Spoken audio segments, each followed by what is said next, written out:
जी अस्सलाम वालेकुम। आज का जो हमारा टॉपिक है वो सेकेंड ईयर की केमिस्ट्री के हवाले से चैप्टर नंबर 14 कंप्लीट डिटेल से हम पढ़ेंगे।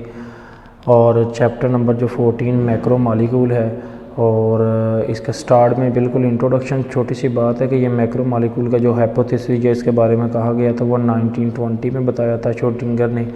और वो बताता था कि लॉन्ग चेन ये एक बेसिकली मालिक्यूल्स होते हैं, लंबी चेन वाले। पॉलीस्टायरीन होता है हमारे पास, हमारे पास ऑक्सीमिथाइलिन होता है। मैक्रो मालिक्यूल जो है हमारे पास पॉलीमर है। पॉलीमर का दूसरा नाम हमारे पास प्लास्टिक होता है। और ये स्मॉल मालिक्यूल से जो है ना बेसिकली मिलके बने होते हैं। ये जो वर्ड लिखा हुआ है ना मोनोमर, ये प्लास्टिक का वो बेसिक यूनिट है। जिस तरह हमारे पास बायोलॉजी के अंदर सेल बेसिक यूनिट है और या केमिस्ट्री में मैटर बेसिक यूनिट है, इसी तरह वो कहता है कि मालिक्यूल जो मिलते हैं स्मॉल रिपीटिंग यूनिट यानी मोनोमर, उन्हें कहते हैं प्लास्टिक का बेसिक यूनिट मोनोमर है। उसके बाद नेक्स्ट आगे हमारे पास है, वो आगे भी हमारे पास अभी इंट्रोडक्शन है। वो कहता है कि हम आमतौर पे इस्तेमाल करते हैं आर्टिफिशियल फाइबर प्लास्टिक वगैरह, घरों में कितना ज़्यादा प्लास्टिक इस्तेमाल करते हैं। और ये हमारे पास जितना भी प्लास्टिक है ये हमारे पास लकड़ी की रिप्लेसमेंट में चला गया। यानी जहाँ पे हम वुड लकड़ी इस्तेमाल करते थे वहाँ आजकल प्लास्टिक। तो वो कहता है हम इतने टन्स इस्तेमाल करते हैं, तो इसको कहते हैं कि हमारे पास प्लास्टिक सोसाइटी बना चुके हैं हम। तो यहाँ से हमारा चैप्टर का स्टार्ट होता है। मैक्रो मालिक्यूल कहते हैं मैक्रो मालिक्यूल दो तरह के होते हैं, एक इनऑर्गेनिक एक ऑर्गेनिक होते हैं। जो इनऑर्गेनिक होते हैं वो जॉइंट मालिक्यूल डायमंड और सैंड वगैरह गिरिफाइट हो सकते हैं। मैक्रो मालिक्यूल जो होते हैं वो बायोपॉलीमर, हमारे पास सिंथेटिक, हमारे पास पॉलीमर प्लास्टिक वगैरह, ये लिपर्स। यानी हमारा पूरा जो चैप्टर है इन दो हिस्सों पे डिपेंड बनता है। पहले हम पढ़ते हैं इसके अंदर जो है ना प्लास्टिक वगैरह, जो जिसमें वो पॉलीमर बनते हैं, फाइबर रबर्स वगैरह। दूसरे हिस्से में लिपर्स, प्रोटीन, कार्बोहाइड्रेट्स और न्यूक्लिक एसिड पढ़ते हैं और हमारा चैप्टर ख़त्म हो जाता है। चैप्टर का स्टार्ट होते ही वो कहता है कि प्लास्टिक जो पॉलीमर होता है वो क्या कहता है, क्या कहता है polymer is a large molecule built up by repeating small जो है यूनिट केमिकल यूनिट। यानी प्लास्टिक जो पॉलीमर एक ऐसा यूनिट है, लार्ज मतलब लंबे बहुत ज़्यादा, और रिपीटिंग स्मॉल यूनिट से मिलके बना है, जो कि बेसिकली मोनोमर। मैंने पहले भी बताया आपको प्लास्टिक का बेसिक जो हमारे पास है ना वो मोनोमर है यूनिट, और ये रिपीटिंग यूनिट है और लीनियर। ये देखिए अगर सीधी लाइन में है तो ये लीनियर है, और अगर हमारे पास अप डाउन है तो ये ब्रांच भी हो सकता है, और अगर ऊपर नीचे से लिंकेज है तो उसे क्रॉस लिंकेज हमारे पास कहते हैं।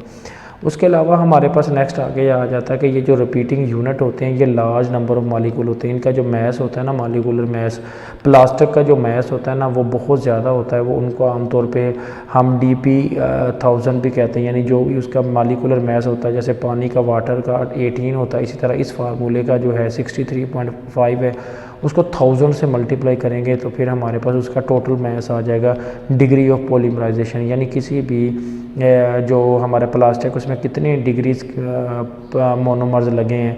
High molecular mass of polymer making as a plastic रबड़ बनाने के लिए काम आता है, और इसमें जो यूनिट हो सकते हैं 10,000 से लाख 10 लाख तक हो सकते हैं।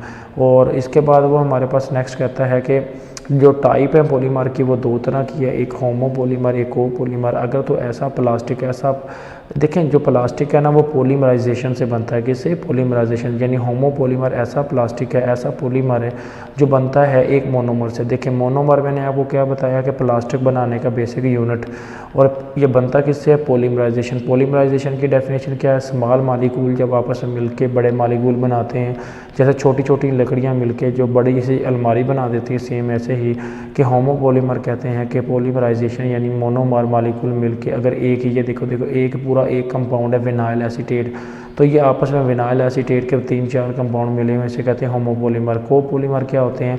ऐसी पॉलीमराइजेशन में जो एक से ज़्यादा हो तो उसे मैं कोपॉलीमर कहते हैं। ये देखें विनाइल एसीटेट प्लस ब्यूटाइल जो है मिथाइलेट कोपॉलीमर है। अच्छा, उसके बाद हमारे पास नेक्स्ट आगे देखें टरपॉलीमर है। ये एक पॉलीमर दूसरा पॉलीमर आपस में मिलता है, जब ये आपस में मिलते हैं तो ये दोनों मिलते हैं, दोनों का एक एक बॉन्ड टूट जाता है और ये लॉन्ग चेन में हो जाते हैं। उसके बाद हम देखते हैं टरपॉलीमर। जो टरपॉलीमर ये डिफरेंट मोनोमर, एक से ज़्यादा और बहुत ज़्यादा मोनोमर आपस में लगे हों तो टरपॉलीमर। थर्मो प्लास्टिक और थर्मोसेटिंग पॉलीमर जो है ना, ये बोर्ड का बहुत ज़्यादा इंपॉर्टेंट क्वेश्चन है, इंतहाई ज़्यादा। इसकी बात करें तो थर्मोप्लास्टिक के अंदर जो हमारे पास पॉलीमर होता है ना, ये आमतौर पे सॉफ्ट हो जाता है रिपीटिंग ऑन हीटिंग। जब हम इसे गर्म करते हैं ना तो ये सॉफ्ट हो जाता है और फिर हीट होता है। इसको हम ठंडा करके डिफरेंट चीज़ों में चेंज कर सकते हैं, पीवीसी पाइप वगैरह, प्लास्टिक या बच्चों के खिलौने, इनको गर्म करके पिघला के दोबारा नए प्लास्टिक में जोड़ सकते हैं। लेकिन जो थर्मोसेटिंग है ना, अगर इसको हीट करें तो ये हार्ड हो जाते हैं। सॉफ्ट जो है ना होते तो हैं लेकिन मोस्टली हार्ड हो जाते हैं या बिल्कुल ही डिस्ट्रॉय हो जाते हैं on heating as a decompose. मतलब एक हमारे पास सिंथेटिक वर्निशेस या अपोक्सी रेजन्स ये हमारे पास होते हैं, जो कि मतलब मैं आपको एक बात बताऊं कि लाइक जैसे कि जिनमें ये आपका जो कैप्सूल वगैरह होते हैं उनके ऊपर जो कवरिंग होते हैं जो डॉक्टर लिख के देते हैं, अगर उनको आप हीट करते हैं तो वो बिल्कुल ही ख़त्म हो जाते हैं, तो उनको दोबारा इस्तेमाल नहीं कर सकते। उसके बाद हमारे पास प्लास्टिक की आगे टाइप्स हो गई हैं स्टार्ट, जिसमें पहली टाइप है पॉलीविनाइल क्लोराइड, ये पीवीसी। ये नीचे देखें आप पाइप बने हुए हैं, इनको देख सकते हैं, ये सारे पाइप पीवी। अगर लफ्ज़ लिखा हुआ है ना पॉलीविनाइल क्लोराइड, तो इसके अंदर जो पीवीसी पॉलीविनाइल क्लोराइड है ना, तो विनाइल क्लोराइड जो इसका मोनोमर है, यानी विनाइल क्लोराइड से ये बनते हैं सारे प्लास्टिक। तो ये विनाइल क्लोराइड है, दो विनाइल क्लोराइड को आपस में मिला दो तो ये बन गया पॉलीविनाइल क्लोराइड। बॉन्ड टूट जाएगा और दोनों आपस में मिल जाएंगे। और ये विनाइल क्लोराइड के अंदर ना टेम्परेचर आमतौर पे 52 डिग्री रखता है और 9 एटमॉस्फेयर प्रेशर होता है। और इसके अंदर क्या होता है हमारे पास ये ऐसा प्लास्टिक है जो कि फ्लेक्सिबल होता है, हम घरों में इसको मोड़ तोड़ के यूज़ करते हैं।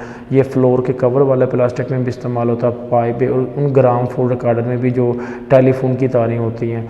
उसके बाद पॉलीस्टायरीन, ये अगर आप सामने देखें जो हमारे पास ये बिरयानी का कवर पैड और जो चाय पीने वाले ये तमाम वेस्ट प्लास्टिक जो अक्सर बिरयानी लेते हैं तो वो देते हैं हमें, ये एक कवर देते हैं, तो वो कवरिंग पैक है जिनको हम पॉलीस्टायरीन कहते हैं।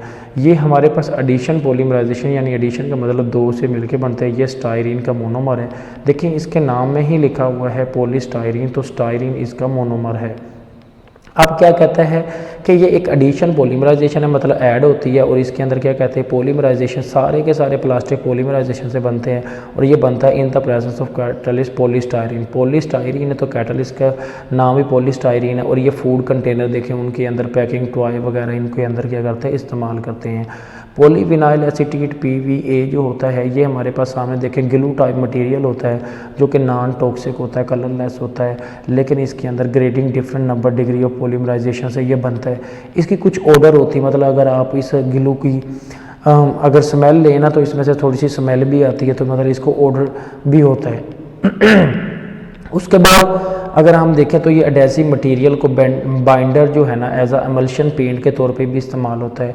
घरों की दीवारें जो पेंट होती है ना, पेंट वो दीवार के साथ ज़्यादा देर चिपकी रहे उसके अंदर भी इस्तेमाल होता है। और इसके अलावा अगर हम देखें तो ये चीज़ें जोड़ने के लिए भी इस्तेमाल होता है। एरिसाइल रेजन्स क्या होते हैं, अगर मैं आपको पिक्चर दिखाता जाऊँ तो ये होते हैं वो रेजन्स। और अगर हम इसके पढ़ते हैं एरिसाइल रेजन्स क्या होते हैं, ये हमारे पास क्लोजली रिलेटेड रेजन है और ये इंपॉर्टेंट मोनोमर एरिसाइल है, इसी के अंदर इसका मोनोमर लिखा हुआ है जिससे ये बनता है, जिसे मिथाइल मेथाक्राइलेट भी कहते हैं। ये एरिसाइल रेजन जो होता है ना हमारे पास ये बेस्ड ऑन लार्ज, यानी हमारे पास मोनोमर से बनता है और ये रेजिस्टेंस पैदा करता है हमारे पास वेदर के अंदर जो भी हमारे पास एक्टिविटी होती हैं। उसके बाद पॉलीस्टायरीन, ये सेम ऐसे ही मोनोमर है, यानी पॉलीस्टायरीन प्रोडक्ट है जो कि बेसिकली ये बोर्ड का क्वेश्चन भी आता है अक्सर कि दो चीज़ों से बनता है, एक एथाइलिन 1,1,2 डायोल जिसे कहते हैं अल्कोहल और दूसरा अरोमेटिक बाईफंक्शनल ग्रुप है जिसे कहते हैं बेंजीन 1,4 डाइकार्बोक्सिलिक एसिड, इन दोनों से मिलकर ये बनता है। और इसमें लार्ज नंबर ऑफ होते हैं और ये कपड़ों में अक्सर इस्तेमाल होता है। हमारे जो गर्मी और सर्दियों के जो कपड़े होते हैं ना, कपड़े जो हम पहनते हैं ना उसमें दो तरह के होते हैं, एक प्योर धागे से बने हुए जो ख़राब हो जाते हैं, अगर हम उसकी बात करें तो वो अक्सर 3-4 माह के बाद पहनने के काबिल नहीं होते। जो आजकल कपड़े बनते हैं उसमें एक धागा और एक साथ में प्लास्टिक का जो है ना धागा बना होता है और वो पॉलीमर होता है। इस कपड़े से शाइन भी मिलती है, फ्लेक्सिबिलिटी भी मिलती है और लंबे अरसे तक रहता भी है। तो आजकल हमारे ना मसनूही धागे बनाए जाते हैं केमिकल की नतीजे में। तो केमिकल इक्वेशन जो बेसिकली इसमें कंडेंसेशन पॉलीमराइजेशन होती है, वाटर निकाल दिया जाता है और इसमें सिर्फ और सिर्फ प्लास्टिक को ही इस्तेमाल किया जाता है। अगर पॉली अमाइड रेजन इंतहाई जितने भी हैं इन सब में से इम्पोर्टेंट ये वो कैप्सूल हैं जो अक्सर करीमों में इस्तेमाल होते हैं। ये नायलॉन 6,6 है जो हमारे पास, ये देखें आप सिर्फ ये वाला फार्मूला याद कर लें, इन दोनों को जस्ट क्या कर देना प्लस कर देना और प्लस करने से क्या होता है कि इनके दरमियान जो है ना हेड वाटर लूज़ हो जाएगा, बाकी आपस में बन जाएंगे।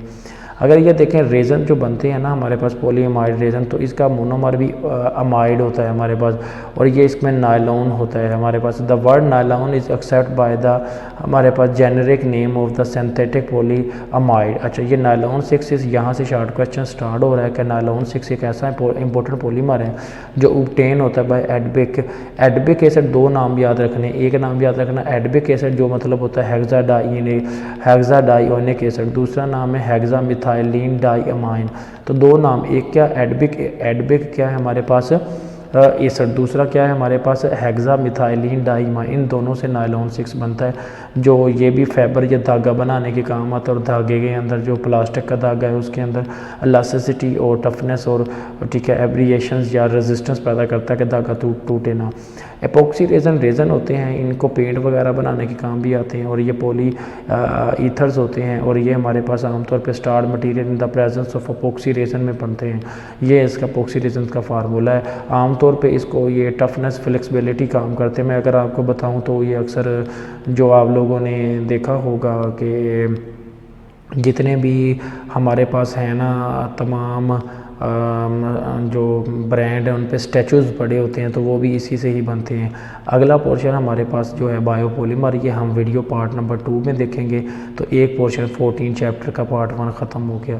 तो शुक्रिया। नेक्स्ट अगला बायोपॉलीमर्स का सेकंड, इसका बाकी हिस्सा देखते हैं।